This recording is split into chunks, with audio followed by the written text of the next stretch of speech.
আরে আরে, এরা কারা? হঠাৎ করে আমাকে এইভাবে জড়িয়ে কেন ধরলো? আর আজকে আমি কোথায় গেলাম এবং কি কি করলাম, আমার সাথে কি কি হলো, সবকিছুই শেয়ার করব আজকের ভিডিওতে। আসসালামু আলাইকুম সবাইকে। সবাই কেমন আছেন? আশা করি সবাই অনেক ভালো আছেন। আমি আল্লাহর রহমতে অনেক ভালো আছি। আর আমার মতো অলস মানুষ কে কে আছে তারা একটু জানাবেন। এই ভিডিওটা ছিল মূলত ঈদের দ্বিতীয় দিনের, আর আমি পোস্ট করতেছি আজকে। মানে কতটা লেজি হইলে এরকম হইতে পারে। তো প্রতিবারের মতো আমিও রেডি হয়ে চলে আসতেছিলাম সাভারে এই কিউটির কাছে। তখনই বাসে ওই আপুর সঙ্গে আমার দেখা হয়, আর আপু বলতেছিল সে নাকি আমার ফ্যান। তো আপুর সঙ্গে একটু কথা বললাম, কথা বলে সাভারে এসে নামলাম। নামার পরে আমার এই কিউটি আসলো, তারপরে আমরা আবার বাসে উঠলাম। বাসে উঠে চলে আসলাম আমরা মিরপুরে। মিরপুরে আসার পরে এই ফ্লাওয়ারটা আমি তাকে দিলাম।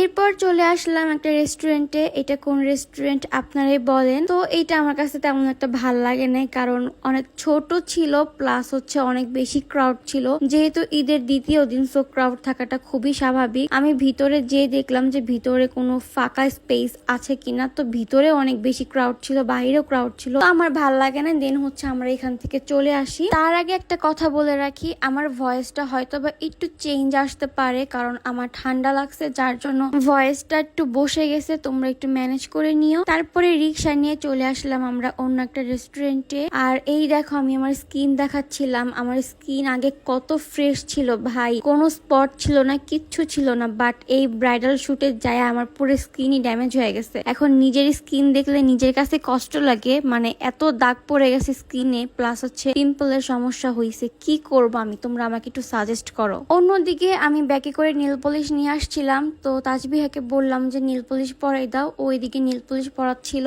আর অন্য সাইডে আমাদের খাবারও চলে আসছে অলরেডি। তো আমি একটু ফুটেজ নিচ্ছিলাম, আর তার খাবারের দিকে কোনো মনই নাই, সেও বসে বসে নীল পলিশ দিচ্ছিল। তো ওইটাই আমি ওরে বলতেছিলাম যে নীল পলিশ দেওয়া বাদ দিয়ে আগে খেয়ে নাও। এরপর মহারানী আমার কথা শুনে তারপরে খাবার সার্ভ করতেছিল। তো দেখেন, সে নিজে আগে নিয়ে তারপর আমারে দিতেছিল। এরপর খাওয়া দাওয়া শেষ করে আমরা বাহিরে চলে যাই একটু ছবি তোলার জন্য, ভিডিও করার জন্য।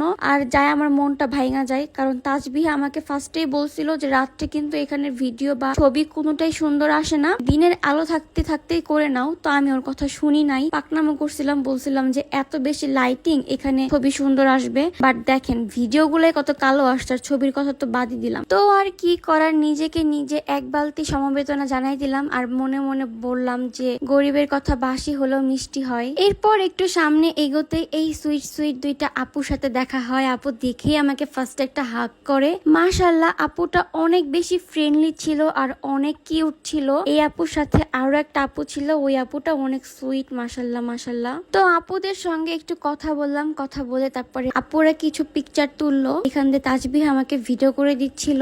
এরপর আপুদেরকে বিদায় জানিয়ে একটু সামনে আসতে এই একটা সুইটির সাথে দেখা হলো। এই সুইটিটা অনেক সুইট, অনেক কিউট কিউট করে কথা বলে। আর তোমাদেরকে আরো একটা কথা বলি, তোমরা আমাকে এত বেশি ভালোবাসো, এই ভালোবাসা দেখা কিছু কিছু মানুষ জ্বলে। তো যারা জ্বলে তাদের জন্য একটাই কথা বলবো, যে একটা গানের লাইন আছে না, তোদের জ্বলবে তাতেই আমার চলবে। সো বিষয়টা হচ্ছে এইরকম।